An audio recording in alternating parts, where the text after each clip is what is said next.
जय तिरंगा मेरे प्यारे दोस्तों, जय भारतीय दोस्तों। गणितज्ञ एवं लोगारिथम प्रणाली के जनक जॉन नेपियर का जन्म एडिनबर्ग के पास मार्किस्टन में सन 1550 में हुआ था। उनका परिवार जमींदार था। जॉन नेपियर की प्रारंभिक शिक्षा फ्रांस में हुई थी। इसके बाद वे पढ़ने के लिए इंग्लैंड गए। सारी पढ़ाई उनकी विदेश में हुई, पर डिग्री के बारे में ज्ञात नहीं है। इसके बाद वे अपने गृहनगर लौट आए और सन 1571 में उनका विवाह हो गया।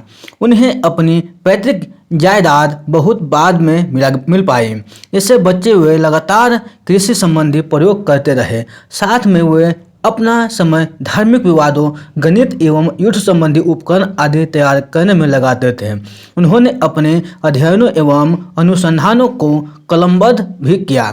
सन 1596 में उन्होंने एक प्रमुख राजनीतिक हस्ती एंथनी बेकस को अपनी पांडुलिपि भेजी, जिसमें अपने विकसित एवं गोपनीय आविष्कार एवं उपकरणों का वर्णन था, जो एक द्वीप की सुरक्षा के लिए आवश्यक भी थे और लाभदायक भी। उनका मानना था कि इनकी सहायता से अजनबियों, ईश्वर के सत्य एवं धर्म विरोधियों से निपटा जा सकता है। इस पांडुलिपि में जला देने वाले दर्पणों, तोप के गोले, आधुनिक टैंकों जैसे वाहनों का वर्णन था। जॉन नेपियर को उनके लोगरिथम अर्थात लघु गणक प्रणाली के विकास के लिए मुख्यतः जाना जाता है। अपने पहले विवाह के पश्चात उन्होंने गणित की इस शाखा के बारे में अध्ययन प्रारंभ किया था। इस अध्ययन के दौरान उन्होंने गणित की अन्य विधाओं का भी अध्ययन किया। उनका संख्या प्रणाली संबंधी अध्ययन अत्यंत महत्वपूर्ण था। उनके धर्म विरोधी कार्यों और इस कारण उपजने वाले विवादों के कारण उपयुक्त अनुसंधान कार्यों में काफ़ी बाधाएं आई। फिर भी सन 1594 तक उन्होंने लोगरिथम का मौलिक सिद्धांत विकसित कर लिया था।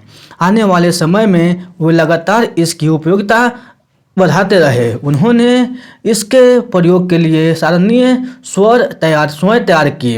इस प्रक्रिया में उन्होंने वर्तमान दशमलव प्रणाली का भी अध्ययन किया। सन 1614 में जॉन नेपियर का लोगरिथम संबंधी कार्य प्रकाशित हुआ। इसमें सारणियाँ भी थी और उनके प्रयोग की विधि भी समझाई गई थी। गणित की विभिन्न विधाओं में इसका प्रयोग किस प्रकार हो सकेगा यह भी बतलाया गया था। विशेष बात यह भी थी कि लोगरिथम की प्रकृति को समझाने के लिए उचित उदाहरणों का प्रयोग किया गया था।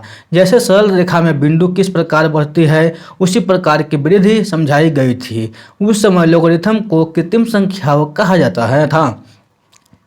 तत्कालीन विद्वान इससे अत्यंत प्रभावित थे और यह नहीं समझा पा रहे थे कि इस पूरी विधि को विकसित करने का सुराग आखिर उन्होंने कहाँ से पाया होगा।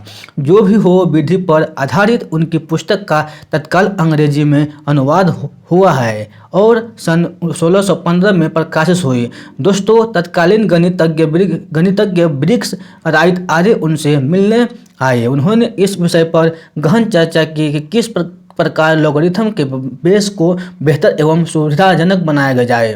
कुशग्रह बुद्धि जॉन नेपियर इस संभावना पर पहले से ही चिंतन कर चुके थे। उन्होंने समझ लिया था कि इसके लिए पुनर्गणना करके सारणियों को तैयार करना होगा। नेपियर से चर्चा के पश्चात ब्रिग्स ने दशमलव आधार वाले लोगरिथम सारणियों को तैयार करना आरंभ किया, पर नेपियर के जाने के बाद ही सन 1617 एवं 1624 में प्रकाशित हो गई। बाद में प्राकृतिक या नेपियरियन लोगरिथम विकसित हुई, जो मूल नेपियर लोगरिथम से भिन्न थी, पर उन्हीं के नाम से प्रयोग होती रही। दोस्तों, हालांकि जॉन नेपियर अपनी लघुगणक प्रणाली के लिए ही लोकप्रिय है, पर उन्होंने अपने जीवन काल में नंबर युक्त छड़ें भी विकसित की, जो नेपियर्स बोन कहलाती है। यह तरीका काफ़ी लोकप्रिय हुआ, पर गणितीय रोचकता इसमें नहीं है। उन्होंने वह विधि भी निकाली जिसमें चेस बोर्ड पर काउंटर की गतिविधियों से गुणा करना, भाग करना, वर्गमूल निकालना आदि किया जा सकता है। त्रिकोणमिति के अनेक नियमों को नेपियर के नियमों के रूप में जाना जाता है। दोस्तों, नेपियर के योगदान से तत्कालीन विद्वत समाज एवं वैज्ञानिक समाज में धूम मच गई थी।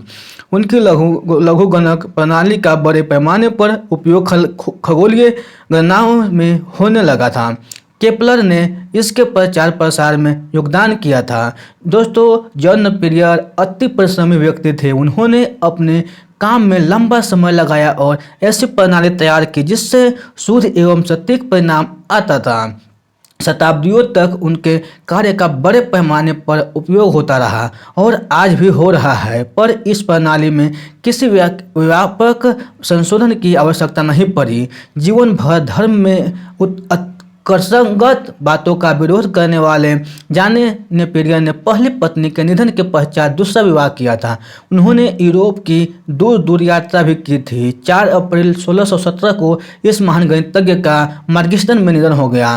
दोस्तों, ये बायोग्राफी आपको अच्छा लगे तो अपने दोस्तों के साथ जरूर शेयर कीजिएगा। फिर मिलते हैं अगले बायोग्राफी में। जब तक आप खुश रहिए, सुरक्षित रहिए और अपने सेहत को अच्छी तरह से ध्यान रखिए, क्योंकि कोरोना काल के बाद सब कुछ बदल गया है। और अपने फैमिली के साथ मिलजुल कर रहिए। धन्यवाद।